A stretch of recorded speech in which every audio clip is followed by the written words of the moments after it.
Hey everyone, Dustin Weber.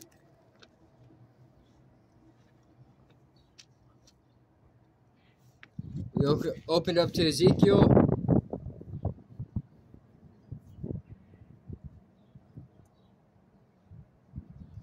Prophet Ezekiel. Prophet Ezekiel 1.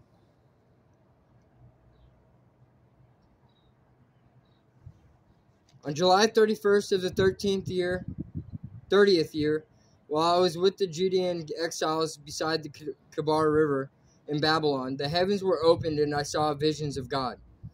This happened during the 5th year of King Jehoiakim's captivity. The Lord gave this message to Ezekiel, son of Buzi, a priest beside the Kebar River in the land of the Babylonians, and he felt the hand of the Lord take hold of him. As I looked, I saw a great storm coming from the north. Driving before it, a huge cloud that flashed with lightning and shone with brilliant light.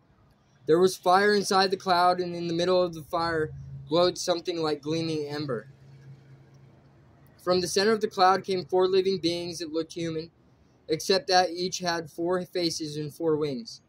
Their legs were straight, and their feet that had hooves like those of a calf and shone like burnished bronze. Under each of their 4 wings I could see human hands, so each of the 4 beings had 4 faces and 4 wings. The wings of each living being touched the wings of the beings beside it. Each one moved straight forward in any direction without turning around. Each had a human face in the front, the face of a lion on the right side, the face of an ox on the left side, and the face of an eagle at the back. Each had 2 pairs of outstretched wings, one pair stretched out to touch the wings of the living beings on either side of it, and the other pair covered its body. They went in whatever direction the Spirit chose, and they moved straight forward in any direction without turning around.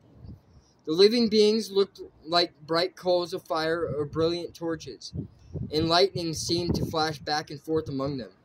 And the living beings darted to and fro like flashes of lightning. As I looked at these beings, I saw 4 wheels touching the ground beside them, 1 wheel belonging to each.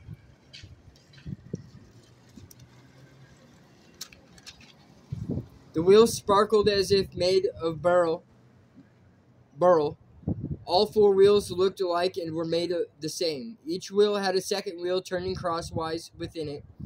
The beings could move in any of the 4 directions they faced, without turning as they moved.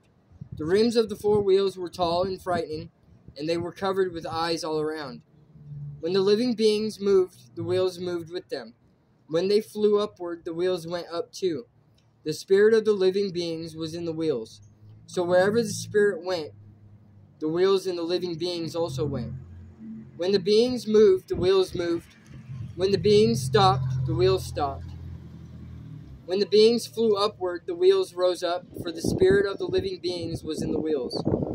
Spread out above them was a surface like the sky, glittering like crystal. Beneath this surface, the wings of each living being stretched out to touch the other wings, and each had 2 wings covering its body. As they flew, their wings sounded to me like waves crashing against the shore, or like the voice of the Almighty, or like the shouting of a mighty army. When they stopped, they let down their wings. As they stood with wings lowered, a voice spoke from beyond the crystal surface above them. Above this surface was something that looked like a throne made of blue lapis lazuli, and on this throne high above was a figure whose appearance resembled a man. From what appeared to be his waist up, he looked like gleaming amber, flickering like a fire, and from his waist down he looked like a burning flame, shining with splendor. All around him was a glowing halo, like a rainbow shining in the clouds on a rainy day. This is what the glory of the Lord looks like to me. When I saw it, I fell face down on the ground, and I heard someone's voice speaking to me. Now, there's a couple things to talk about in this one. Okay, I'm not going to explain the parable of the 4 faces yet. I'm still holding that in for later on.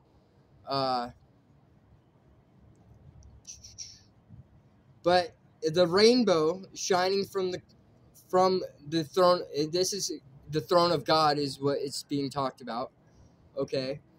And when the Exodus of Egypt, it clearly states that God was in a pillar of fire. Oh, hold on. This is a tongue twister. A pillar of fire by night and a pillar of cloud by day. And wherever the Israelites went, they would set up the tabernacle when it stopped.